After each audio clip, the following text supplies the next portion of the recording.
Hi guys, pauwi na po tayo guys. Katapos ko na po magtrabaho, so 12 o'clock na po ngayon ng umaga. Ay guys, pasensya na kayo guys. Nakainom lang tayo guys ng konti. Anyway guys, naglalakad po tayo dahil wala tayong sundo. So, lalakad tayo guys.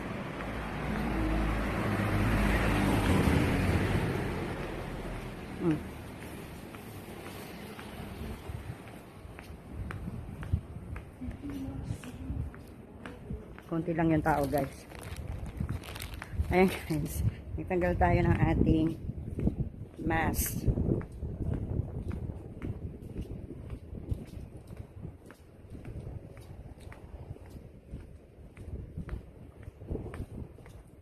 Yun lang guys, babalikan ko kayo mamaya ulit. Bye bye. Kauwi ko lang ng bahay guys. So, going to 1 o'clock na po guys. So, eto, nakainom po tayo ng konti. So, kailangan ko na po matulog guys. Nagpakita lang uli ako na nandito na po ako sa house. So, good night guys. Love you all. Good night.